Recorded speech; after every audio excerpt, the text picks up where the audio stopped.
चलो क्लास 10 शुरू करते हैं हमारा कार्बन एंड कंपाउंड्स का। आशा करता हूँ लास्ट पार्ट होगा ये सब्स्टिट्यूशन रिएक्शन। लास्ट क्लास में हम लोगों ने किया था सब्स्टिट्यूशन मतलब किसी एक को माने हाइड्रोजन को हटा के इसके अंदर कोई और एक ग्रुप घुसा देने को बोलते हैं सब्स्टिट्यूशन रिएक्शन। जैसे कि सब्स्टिट्यूट कर दिया कि किसी हाइड्रोजन को किसी और एक एलिमेंट से उसको भर दिया, जैसे कि CH4 प्लस Cl2। तो होगा क्या एक्चुअली, ये है मीथेन, इसका नाम जानते हैं। और ये Cl2 अगर आपने ऐड कर दिया तो क्या हो जाएगा, ऑब्वियसली यहां से HCl अलग हो जाएगा, है ना।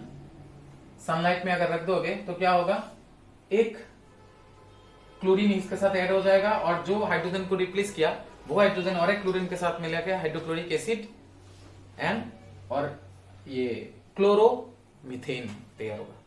इसका नाम क्या है, क्लोरोमीथेन व मिथाइल क्लोराइड। तो the replacement of hydrogen atom with a halogen in an organic compound is called halogenation. It is known as halogenation, क्योंकि आपने एक हेलोजन ग्रुप को इसके अंदर इंसर्ट कर दिया। तो इसी प्रोसेस को हम लोग क्या बोलेंगे, हेलोजिनेशन। हेलोजिनेशन मतलब कोई एक हाइड्रोजन को हटा के अगर अपने उसके अंदर कोई हेलोजन ग्रुप घुसा दिया तो क्या हो जाएगा, इस प्रोसेस को हम लोग बोलेंगे halogenation. Okay, reaction with halogen. अभी देखो ये मैंने क्लोरीन को ऐड कर दिया तो एक्चुअली क्या होता क्या है, देखो chlorine substitute one hydrogen atom from CH4। Chlorine जाके एक हाइड्रोजन को हटा देते हैं, तो हटा देने के बाद वो वाला जो हाइड्रोजन है वो इसके साथ आके ऐड हो जाता है। सो ये हो गया मिथाइल क्लोराइड और साथ में हो गया हाइड्रोक्लोरिक एसिड। समझ में आया स्ट्रक्चर कैसे बना, क्लियर है। तो क्या हुआ, ये बंदा जो है इसको जाके रिप्लेस कर दिया, ये बंदा जो इसके साथ आके हो गया।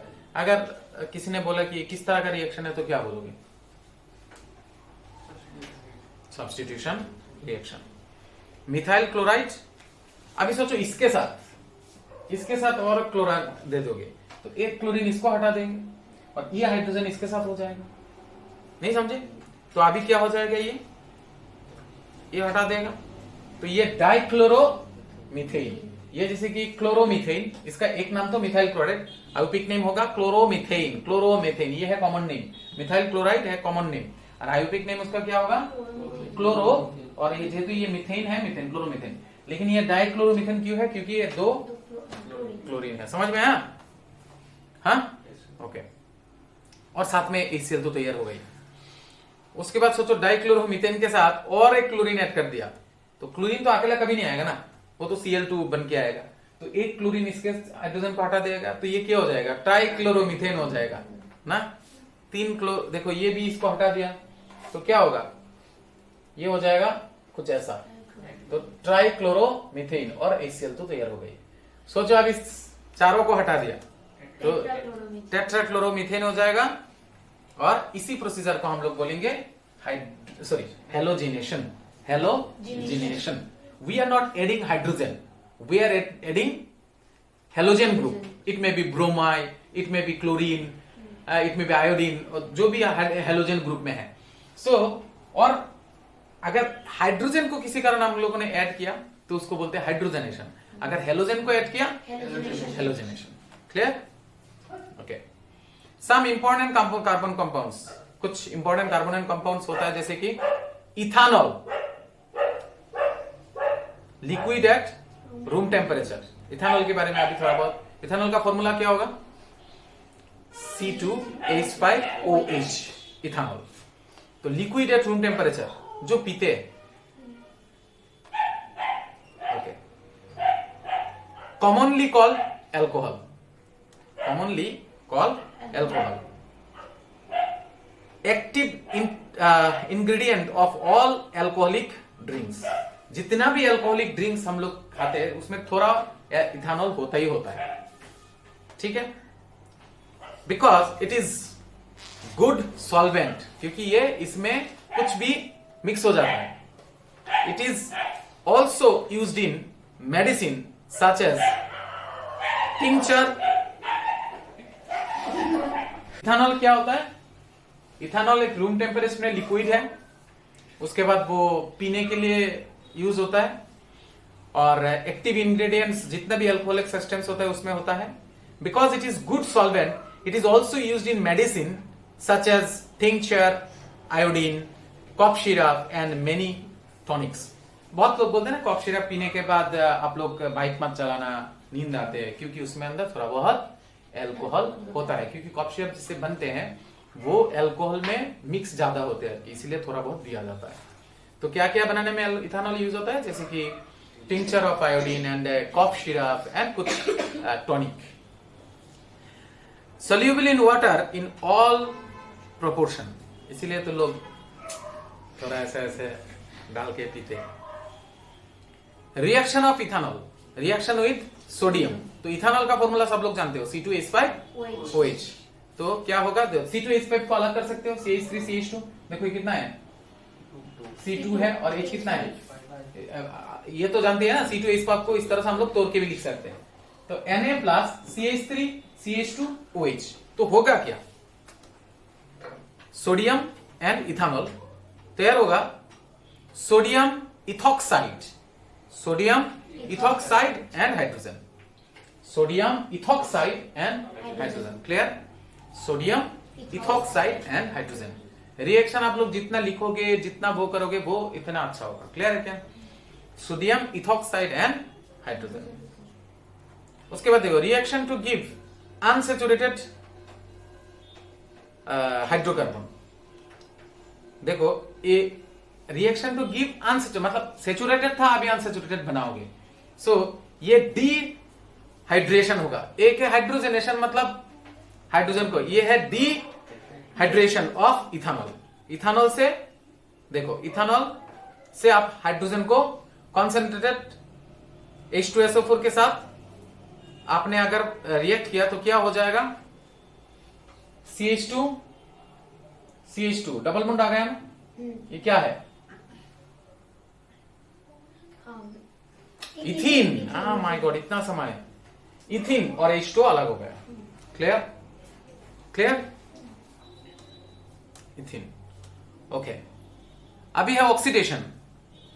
Carbon compounds can be easily oxidized on combustion. जब जलते हैं तब कार्बन कंपाउंड्स ऑक्सीजन के साथ रिएक्ट करके वो ऑक्सीडेशन होता है.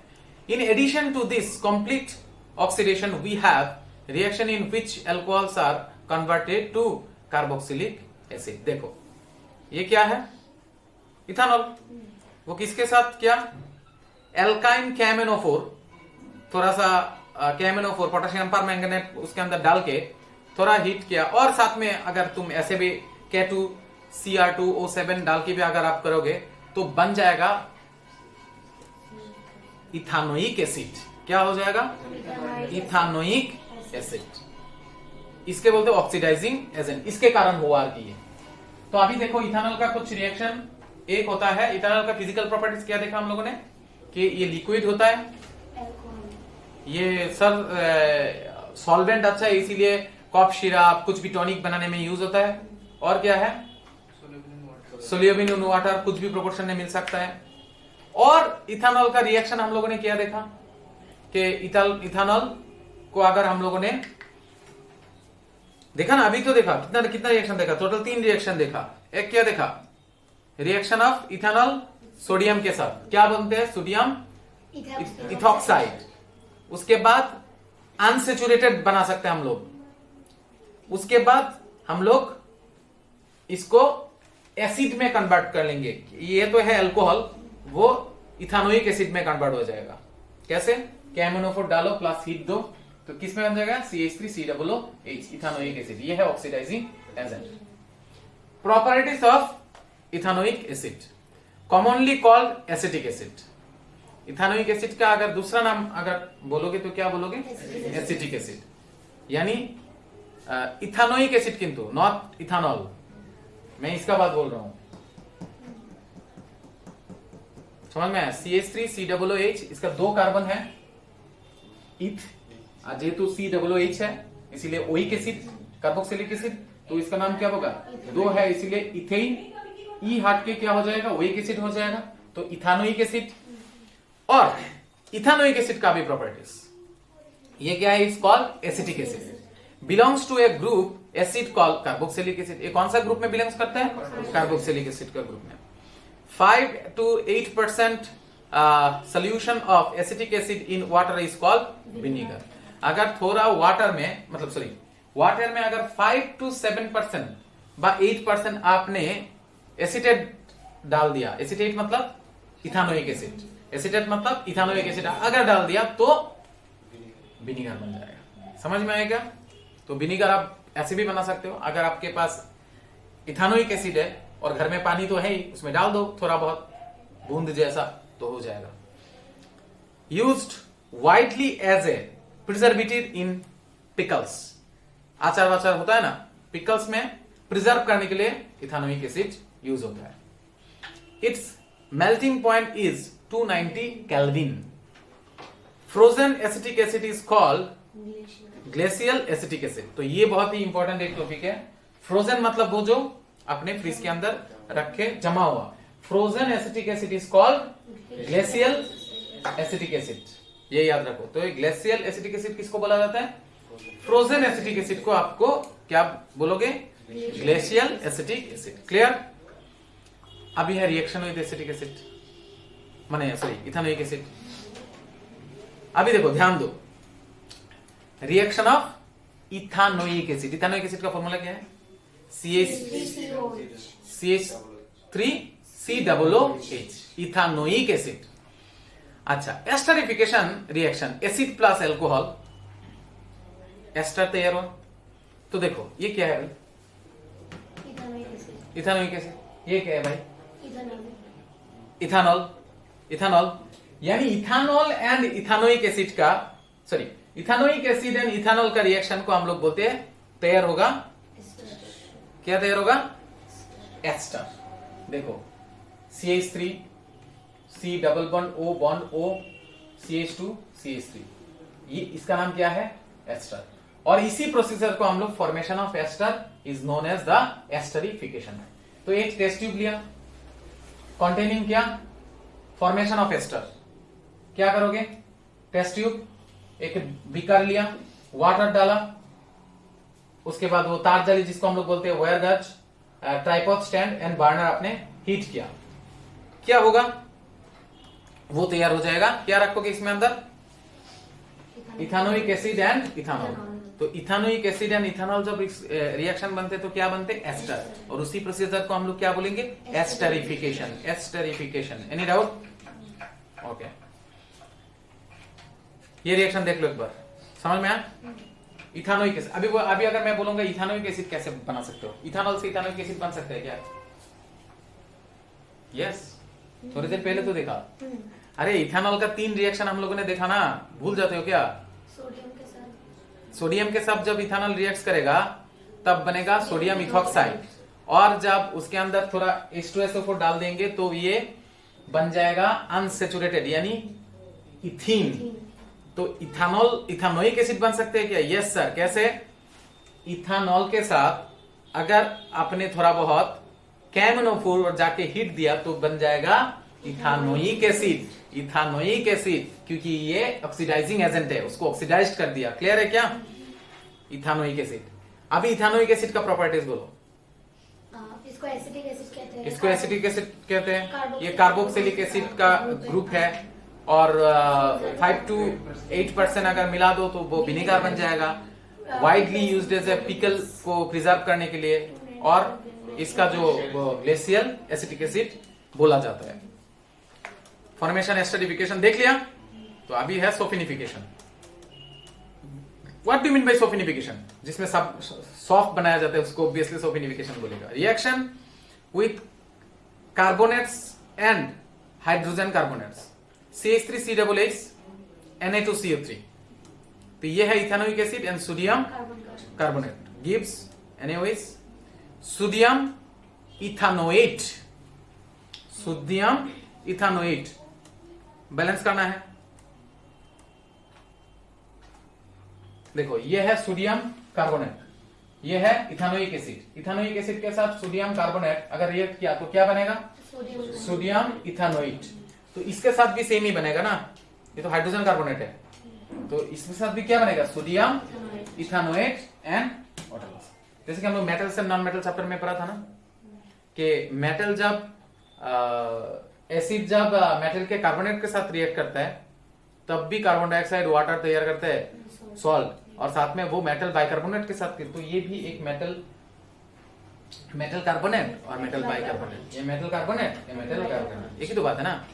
तो याद रखोगे सोडियम इथान, देखो वाटर एंड कार्बन डाइऑक्साइड, यहाँ पर भी वाटर एंड कार्बन डाइऑक्साइड, समझ में आया, लिख पाओगे। तो एक फॉर्मूला क्या है, इथानोइक एसिड के साथ जब सोडियम कार्बोनेट और NaOH थोड़ा मिला दोगे एज ए कैटलिस्ट, तो क्या बनेगा, सोडियम इथानोएट, और क्या बनेगा सेम। क्लियर। अभी एस्टर प्लस अल्कलाई,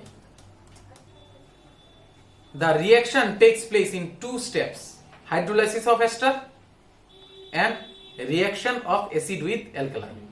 पहला क्या करना पड़ेगा, एस्टर को हाइड्रोलाइसिस करना पड़ेगा, और साथ में क्या देना पड़ेगा, एसिड के साथ रिएक्शन। तो देखो क्या बनेगा,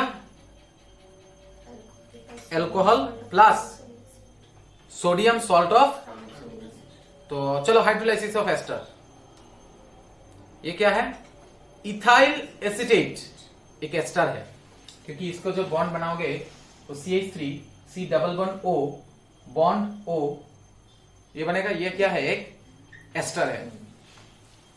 तो ये इसका नाम क्या है, इथाइल एसिटेट, इथाइल एसिटेट। तो क्या बनेगा, इथानॉल एंड सोडियम एसिटेट। इसमें इथानॉल बना, अरे भाई इन दोनों को मिलके ये बना था कि नहीं, पहले स्लाइड में देखा था कि नहीं, एस्टरिफिकेशन जो दिखाया था, तो इसको स्प्लिट करोगे तो ये बनेगा ना, याद है क्या। रिएक्शन विद अल्कलाई, अभी किसको करोगे, इसको सोडियम, ये नाम गलत हुआ, सोडियम तो इधर है ही नहीं, इसका गलत हुआ ना, इसका सोडियम एसिटेट नहीं, किंतु इसका नाम क्या है, इथानोइक एसिड। क्लियर, ये नाम गलत है, तो ये नाम गलत है, किंतु it's not sodium acetate. Clear. तो ये क्या है, इथानोइक एसिड प्लस NaOH, तो डाल दो, क्या बनेगा आप खुद बोलो, सोडियम हाइड्रोक्साइड एंड इथानॉल। अरे नाम गलत हो रहा है, ये क्या बनेगा, सोडियम इथानोइट, ये भी है गलत है, ये इथानोइक एसिड होगा। क्लियर, नहीं समझे, ओके। तो ये है सोडियम इथानोएट, ओके। अभी है सल्फोनिफिकेशन, तो आपके पास क्या है, यह है एस्टर, इसके साथ आपने क्या डाल दिया, NaOH। अगर डाल दिया तो क्या बनेगा, CH3 COON A और बनेगा इथानॉल, ये इथानॉल है ना, और ये सोडियम का सॉल्ट, माने क्या बना, तो फिर सोडियम एसिटेट। दूसरा है देखो, वेजिटेबल ऑयल के साथ, कोई भी वेजिटेबल ऑयल एस्टर की तरह है, कोई वेजिटेबल ऑयल के साथ अगर आपने NaOH डाल दिया तो क्या बनेगा, देखो ये एक बेसिक रिएक्शन है, इसका ही अपडेट वर्जन ये है। वेजिटेबल इसमें ये शॉर्ट चेन है और ये बहुत लंबा चेन है, समझे क्या। देखो क्या है ये, C17 H35 COOH था ऑब्वियसली, और जब Na के साथ रिएक्ट किया तो Na आके इधर बैठ गया, नहीं समझे, ये है basic reaction. CH3 COO C2H5 NaOH क्या बनेगा, CH3 COO Na हटा दिया, तो ये हो सकता है C7 H35 ना लिख के, सोचो आपने लिख लिया इधर पर 36, इधर सोचो H रख दिया, तो यहां पर इसको हटा के क्या बनेगा, ये है। अगर किसी ने बोला कि 2 सॉफ्ट का नाम दो, तो क्या C17 H35 COO Na और C15 is 31। याद रखना बहुत इजी है, double plus one 17 double plus one कितना होता है 35, 15 डबल प्लस वन कितना 31। क्लियर है क्या? Okay. Soft and detergent, soft is the sodium salt और पोटेशियम सॉल्ट। मैंने बोला ना ये एक सॉल्ट है, ये सोडियम का एक सॉल्ट है ना, ये सोडियम का एक सॉल्ट है। सॉफ एंड डिटर्जेंट सोडियम व पोटेशियम का सॉल्ट होता है। तो एक में मैंने बोला था एक लंबा चेन होगा और साथ में सोडियम होगा, समझे क्या? ओके। ये देखो हाइड्रोकार्बन चेन, ये लंबा वाला, ये है आयोनिक एंड, ये आयन मैंने, समझे क्या? ये है हाइड्रोकार्बन चेन। हाइड्रोकार्बन चेन बहुत लंबा है। आयोनिक कंपाउंड क्या है यहाँ पर? COO माइनस Na+, यानी इसमें माइनस भी है प्लस भी है। Detergent is the sodium salt of long chain, साथ में बेंजीन सल्फोनिक एसिड होगा जस्ट। ये भी सेम है, ये क्या होगा? ये भी हाइड्रोकार्बन का लॉन्ग चेन है, लेकिन यहां पर एक एक्स्ट्रा चीज क्या होगा, एक ये भी हाइड्रोकार्बन का लॉन्ग चेन है। तो इन दोनों में सिर्फ डिफरेंस क्या है? एक में हाइड्रोकार्बन का क्या बोलते हैं, बेंजीन का चेन होगा और सल्फोनिक एसिड होगा। बेंजीन सल्फोनिक एसिड, बेंजीन तो पता है ना? Okay. Action of detergent in hard water and soft water. अभी सॉफ्ट और डिटर्जेंट में अंतर क्या है? देखो, ये सॉफ्ट वाटर और ये हार्ड वाटर। सॉफ्ट वाटर मतलब जो हम लोग जो मीठा पानी जो बोलते हैं, और हार्ड वाटर मतलब जिसमें नमक वगैरह ज्यादा होता है, जैसे कि समुद्र का पानी। तो इसमें ऑलरेडी कैल्शियम और मैग्नीशियम आयन होता है पानी में, तो इसीलिए इसमें ये इजीली घुल जाता है, लेकिन ये इजीली नहीं मिक्स होता है। क्योंकि बोलो तो, क्योंकि ऑलरेडी आयन में है। और यहां पर सॉफ्ट वाटर में भी घुल जाता है, और यहाँ हार्ड डिटर्जेंट सॉफ्टवेयर में भी घुल जाता है और हार्ड वाटर में भी। यहां पर कोई no scum form, reaction with CaNa+ and Mg2+ ion is forms insoluble precipitate called scum, and no scums formed and no scum formed. तो detergent and two samples of hard water are taken. देखो beaker में लिया, इसमें क्या है sample X, इसमें क्या है सैंपल Y। ये क्या है? लेदर फॉर्म सिंस मतलब झाग आया के इन सैंपल Y।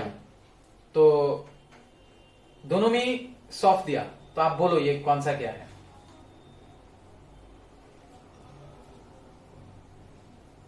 स्कम इज,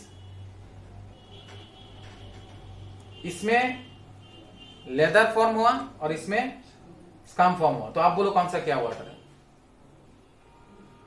अरे रुको रुको रुको रुको रुको रुको, पहले इसको देख लो।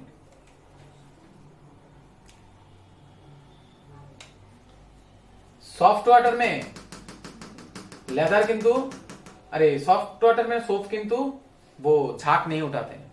हार्ड वाटर में, सॉफ्ट वाटर में झाग उठाते, यानी लेदर जो होता है मतलब झाग जो होता है वो डिटर्जेंट सिर्फ डिटर्जेंट नहीं, सॉरी सोप, डिटर्जेंट सब में ही झाग होता है, सिर्फ किसमें नहीं होता है?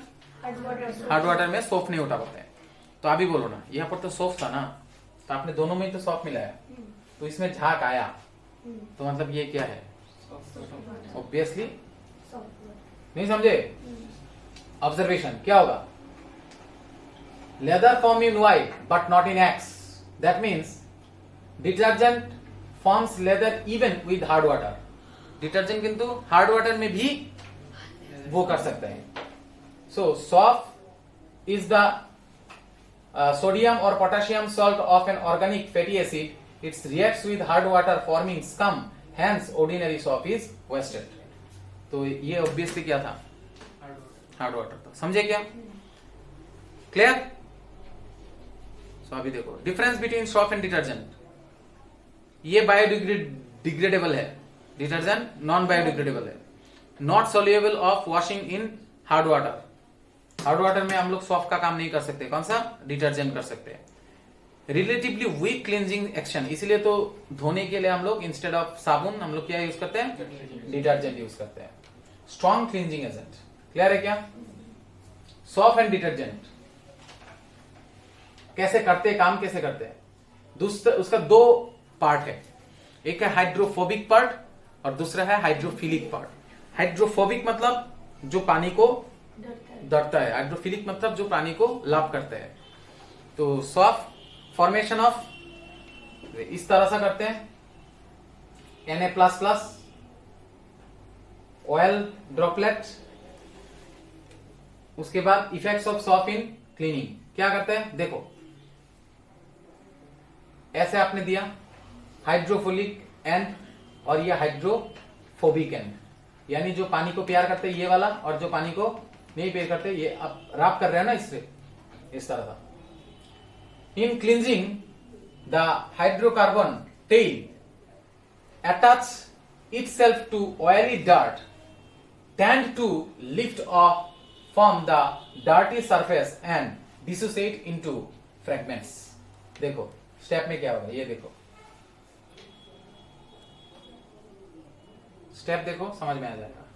साबुन गोल गोल के ऐसा हो जाएगा, 5 नंबर में ऐसे हो जाएगा, क्या हो जाएगा मतलब सारे साबुन सॉरी गंदा चीज इसके अंदर आके लग जाए, वो अलग से ऊपर उठ जाएगा और कपड़ा ठीक हो जाएगा। इसका दो एंड की कारण, एक है हाइड्रोफोबिक, एक है हाइड्रोफिलिक। क्लियर? सो यह था हमारा। तो कुछ कॉमन जो हाइड्रोकार्बन है जो जानना जरूरी है वो क्या है, एक है इथानॉल और एक है इथानोइक एसिड। इथानॉल का फॉर्मूला क्या है, C2H5OH। इथानोइक एसिड का फॉर्मूला CH3COOH। तो इसमें हम लोग क्या सीखे, एस्टरिफिकेशन सीखे। उसके बाद हम लोगों ने क्या देखा, सॉफिनिफिकेशन देखा। उसके बाद हम लोग दो साबुन का नाम बोलना है, अगर बोलोगे तो C17H35Na, और दूसरा अगर बोलोगे C15H31Na क्लियर है क्या? तो इतना ही रख दो अभी, बाद में जब हम लोग 11 में जाएंगे तो कार्बन एंड कंपाउंड्स के लिए बहुत बड़ा चैप्टर से, इसमें और भी डिटेल्स डिस्कस कर पाओगे।